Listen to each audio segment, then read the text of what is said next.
Thank you for taking the time to watch this episode of Life Support. If you enjoy the content, we would ask that you like it, hit subscribe, and share it with your friends. Hey, it's so glad to have you on Life Support. What we do on this program is we love to tell stories, and we talk about redemption and how God reaches into the lives of those who need Him and opportunities that we have to help others. And my guest is doing just that. Tom Lundquist is his name, from an organization called Mission 2911. I'm glad to have you back. Thanks for being here. Thank you. Glad to be here. Tell us again about Mission 2911. Yeah, Mission 2911 was birthed to become kind of a welcoming to people coming out of prison, to warmly, enthusiastically, and authentically welcome people into a life that they need help to support and do. Many of our people came to prison with doing things with people, places, and things that they cannot return to. And so they need support. And so we're in the business of helping cultivate support through different means, through churches, through entry groups, through entry breakfasts that help people connect with other men who are on the outside who are doing well. And just to tell you a short story of one of our men, which illustrates this really well. Ed had been in prison for 20 years for murder. He had come to Christ in prison and was very faithfully following the Lord. He got out to minimum, and then he got out to work release. But he was really wondering, once I get out, will I be able to make it? Do I have what it takes to make it? And will my faith sustain me? And so one morning we were meeting for our winter breakfast at the Como Pavilion during the pandemic. We were outside in the summer, and we're waiting for the meeting to start. And on either side is a parking lot by the Como Pavilion. And as Ed and I were chatting before the meeting, he was watching guys file in from one parking lot, and he's watching guys file in from the other parking lot. And he started seeing guys he recognized and he remembered. And he watched them. And as he watched them, he stopped and he made the comment, "I'm going to be okay." Interesting. And it was a declaration. And I said, "Ed, what makes you say that?" And he said, "I know those guys, and I know them from inside. And I can see that they're happy, that they're joyful, that things are going well for them, just by their body language." And he said, "And if they can make it, I can make it." Wow. And not a word was spoken. But I said, that is the power of community, a positive, healthy community, where you see other people doing well, and it inspires you to do well. Yeah. And you're expanding out too, aren't you? Yeah, we are. Our group keeps growing. Last Saturday we had 48 men there. It's hard to have a fellowship meeting in a 2-hour window with 48 men. Sure. But that's a good problem to have. We are looking at expanding in different areas. We just started a Northside reentry meeting, on 30th and Emerson at Great Is Thy Faithfulness Church of God in Christ. And we did that earlier this month. We had 25 men to start. Wow. So we're going to keep building that. The hope is that that'll be a place where men will really want to go and hang out with people who are doing well and find encouragement. And then also there's a recovery group up in St. Cloud that they also have a lot of people who are involved with reentry. And they want to start a breakfast. And so they're in the process of putting together a monthly breakfast to have a place for people to meet and connect to. That's really good. Now, One of the linchpins of your ministry is mentorship. Yes. You're sold out on mentorship, aren't you? We are. Yeah. We are. Tell me about that. Why is that so important, not just for those coming out of prison, but for everybody? Yeah. Well, mentorship is very powerful. Part of it is that a mentor is someone who has the love of Christ in their heart and wants to come alongside someone and wants to listen to you. And so you mentioned earlier, prison can be a lonely place.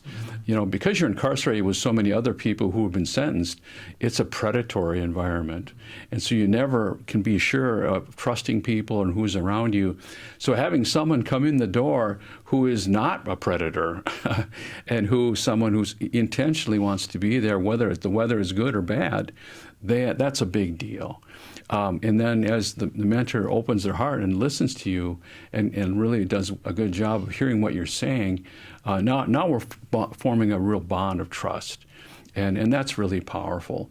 And that can help sustain a person through the rest of their sentence. Then going out the door, as we talk about different release plans, because we have trust, we can do it as a team. Yeah. And it's not just, you can do whatever you think you come up with. And guys sometimes come up with bad ideas. I'm going to go and move in with a girlfriend who's still using. That's a bad idea. Yeah. And when we tell them, well, what do you think will happen if you do that? And we come back the next week and go, I'll probably come back to prison. And he said, yeah, I think you're right. And so just patiently walking with them and asking questions and really caring for them is a big deal. And it's a great privilege. Yeah, when you read Scripture, it's pretty obvious that mentoring is a huge component of what it means to help each other. I mean, Paul's writing to Timothy, his protege, asking Timothy to carry on the work. Yeah. And it's funny, when I talk with people in churches that are maybe starting to enter their second half of life, and maybe it's time for them to start giving back, it's almost shocking to see how many people have never even really thought of that. Yeah. Because the way we've constructed our American dream is you work and then you go into your golden years, do whatever you want. Right. And so many people check out of church. Yeah. And it seems to me that could be one of the most fulfilling Oh. stages of life if you're willing to give back and invest in others. Yeah. Well, the interesting thing about being a mentor is that really if you just care for somebody, if you're willing to care for them and be committed to being present with them, you need to be consistent. We can't have somebody there one week and not there the next. But that's one of the expectations of a mentor. They will be consistent. It doesn't mean you can't go on vacation now and then, but mainly consistent. But the idea that you can actually get to know someone and develop a relationship with them, it's interesting. The men and women that I've recruited to be mentors, their faith has deepened, and they've been stretched in healthy ways that have made them more fruitful and more appreciative of their faith themselves. When you talk with guys who are getting out, what is their biggest fear? Well, the biggest fear is that they won't get a job, and the biggest fear they'll be alone, and that's why we changed the ranking of the priorities. That not just employment, not just housing. We want them to know you have people with you on day one. So that's why we do these groups and reenter breakfasts. That's why guys find great hope with seeing the stories of how guys are doing well, and that fuels them to continue to not set their faith aside, but to actually employ their faith, to trust God, to look for the Lord to work in their daily activities. Mentors reinforce that as well. I remember when I was mentoring a guy, this was way back in 2013, when jobs were really tough to get. And I took him to a warehouse for a forklift job, and he had an interview, and the interview got interrupted, and so he had to leave. And he took it as that he failed miserably, and he just got interrupted. And then he went to another interview over in St. Paul, and they only wanted to offer him $10 an hour, which he said he really felt God wanted him to ask for 13. And so when I called him up, I said, so how are you doing? He goes, so I'm freaking out. I don't have a job, and what am I going to do? And I said, well, let me make a couple calls, because I'm not freaking out. I know that we're just going to be persistent. And so I called the first place, and they said, oh, we want to hire him. Can we get his number? And I said, great. And then I called him back, and he goes, I heard from that other group, and they'll hire me for 13. And I said, well, look at that. A little bit ago, you had no jobs, and now you got 2. That's pretty cool. I said, isn't the Lord good? Yeah, and see, you get to be a part of that. Exactly. As a mentor. Yeah. We're persistent. We know if you're going to get anywhere in life, you have to be persistent. But these guys, they're very anxious, and that's where we can be a strength for them. Yeah. Where are these? I'm sure you meet guys on all kinds of different spiritual levels and interests and those kinds of things. What kind of guidance spiritually do you offer people that are in this situation? Yeah. Well, I always offer them, whoever they are, whatever their beliefs are, I always offer them reentry stuff, reentry guidance, planning stuff. And I ask them, so what kind of jobs have you had? Where do you want to live? So I'll help them get set up as best as I can find for them. Then I ask them, are you interested in a mentor? And some guys are like, well, not really, maybe not. And that's a choice. That's really important, because if you don't want a mentor, and I try to put a guy with you, it's not going to work. Right. Yeah. And then we ask him, is your faith important to you? Do you want that to be part of what you're doing? So we do respectfully deal with everybody, and we ask them that. And if they say, yeah, definitely, or I'm not sure, and so, well, that's a conversation with a mentor. Right. And we're not here to force stuff down anyone's throat. We're here to serve men and show the love of Christ. If they see that and that attracts them, then we have more conversations. Yeah. That's our approach. Are churches open to what you're doing when you approach people and talk to them about your ministry? That's a fascinating question. What happens many times is somebody's in the church is already mentoring people and bringing them to church. And then the leadership will go, oh my, what's going on here? Mm-hmm. And maybe we should really pay attention and figure out, what needs to happen here. So issues about security and accountability are often come up, as they should. And what I've been able to tell leaders and pastors is that when you put a group of men who have been incarcerated around a man who's just got out, and I always ask the guy, are you willing to be accountable to other people? Now, if he says, I'm really not, I'd say, I don't think you're a candidate to be walking with us, because I found that if you're going to just do your own thing and use us and then dump us, that's not good for anybody. And so I just tell them, well, keep in touch. But if a guy says, yes, I am willing to be accountable, then the idea is that we're going to continue to work with the guy and help him. If he makes a mistake or a poor choice, these guys who are walking around him and myself will know real quick. And so we'll be able to intervene and say, hey, what are you doing here? What's going on? Do you want to make this right? Do you want to straighten this out? And so we'll handle it. So the pastor, it will not turn into a catastrophe. It'll be a mistake that we deal with. Yeah. I know that you're fulfilling the biblical mandate to reach out to prisoners. Yep. When I think of the apostles, many of them found themselves in jail at one time or another. There's this idea in evangelicalism sometimes that we minister to people who are like us or who share our personal sort of experiences, but this is an opportunity to go way past that and take a risk in your own faith journey. Yep. Yeah. When I first started working with Central Baptist Church in St. Paul, the pastor asked me kind of anxiously, what do you expect of us? Do you want us to give them money? Do you want us to give them a car? Do you want us to give them a job or housing? And I said, no, and no. I said, what we should do is start small and go slow.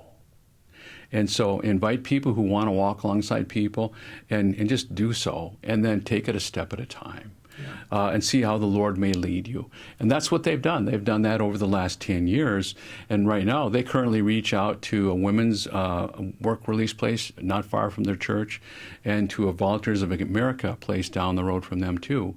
And so they're very committed to working out and helping people who respond. Not everyone will respond to an invitation to want to be mentoring. Right. And that's kind of a good thing to know, that you're not going to get hardened people who don't want to change. Mm-hmm. You're going to get people who have already contemplated change, and perhaps they may have already accepted Christ. The majority of our people have accepted Christ, and we're there to help them grow in their faith and incorporate their faith in their reentry. The mission is called Mission 2911. That's the organization. Tom Lundquist is my guest. And you deal with those who are incarcerated and have now come out to the outside. When you think about what you would like to see in the future of your ministry, what are your dreams? What do you hope it's going to be like 5-10 years from now? Yeah, I was hoping you'd ask that question. Right now we're just breaking through some really early stages of growth, and it's exciting. I really hope and pray that this leads to being where every church in North America that's a born-again church has a reentry group attached to it, for people to transition, for people to get their legs under them. And I'd really love to see families being supported. Families suffer when people are incarcerated. Children suffer. And so if we could provide resources to them with people, with families who also have had their incarcerated people in it, and that they've walked through that. We're starting to see that happen here. I would love to see that to be part of every church, so that we actually have a relational component to assisting people, not necessarily a program, but relationships. That you can go talk to people who have been down the road that you were on. That's incredibly helpful. Yeah, I can tell. It's so wonderful that you're excited about this, because as the leader, people are going to follow suit, and they'll hop on board. Yeah. It's not a duty for you, is it? It's something that No. you find great joy in. No. Well, tonight, in fact, in our mentor training, we've got a fiance of one of our men who's going to come and share what it's been like for her to be with him while he's been in transition. And that's going to be fascinating. Hearing from people with lived experience is fascinating.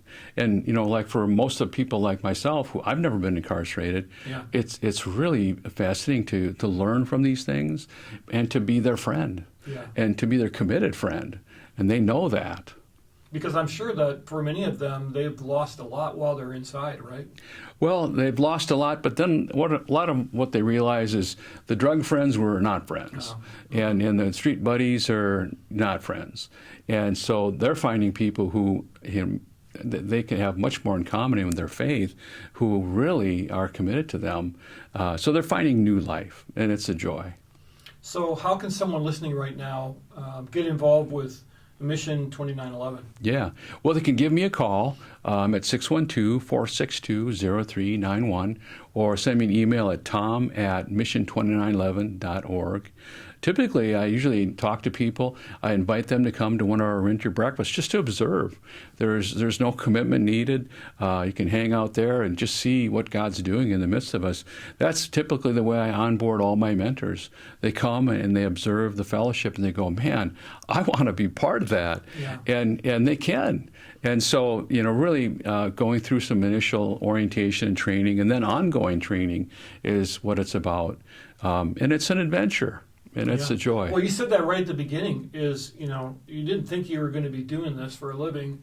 All of us in ministry pretty much have that same story. Right. We never thought we would be doing this or that. Yeah. And here we are. Yeah. And if you're interested in in getting involved with this, take a chance. Yeah. Take a phone call, because this could not only change the life of a person you'd be investing in, but could change your life. Yeah. Oh, definitely. When we do it, it does. It's low risk. And you can come, and if it's not for you, then that's that. Yeah. All right, here's a hard question, and it's a little bit philosophical.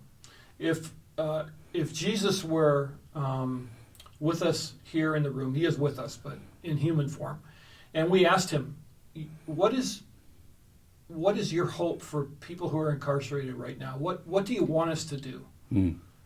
We want to serve you. I know you have a heart for these people. What do you think he would say? Yeah. Well, I think he would say, go visit them. And just reach out. And reach out. And, Prison Fellowship has a need for volunteers. Five Stone Media has a need for mentors and volunteers. That would be wonderful if we had people saying, I'd like to see what that looks like. They will be supervised. You won't be left to yourself. So, you'll be supervised, and that's a safety, and that's a security thing there, too. But the idea is consider doing it. I was surprised when I was invited, but then when I started doing it, I wasn't surprised at all, because I sensed God's hand was on me, and that was just a joyful thing. And that's the experience of many of our volunteers, like, wow, God can use me. Yeah, and it's important to hear what you just said. It's not, people, I think, they have this vision of, well, what if I get sucked in when I'm in prison, or what if I get in over my head, or what if I'm afraid, or all those things. And you're saying, hey, don't worry about that. That's my job. Yeah. You just come and offer yourself, and we'll take care of that. If you run into something, we always tell them, just come and tell us, and we'll take care of it. Yeah. We had a situation one time where a guy said his mother was short on her mortgage, and she needed $2,900 or $1,700, I think it was. And could you help? And the guy came to me after that group and said, what should I do? And I said, nothing. Yeah. And I nothing. said, we will handle it. And I went to the guy, did you ask for this? And the guy said, no. and so that's where it's good to ask questions. You don't have to handle all these things. Yeah. And that's where training comes in. Exactly. Yep. kind of practical things you deal with. Yeah. All right. Well, Mission 2911 is doing some great things. I hope the expansion of the ministry goes well. You're obviously following where God is leading you. And it's exciting to hear these stories of how God is changing lives, not only of the people you're working with, but the people who are working with you as well. And that's really cool. Yeah, it is really cool. Thanks for dropping by.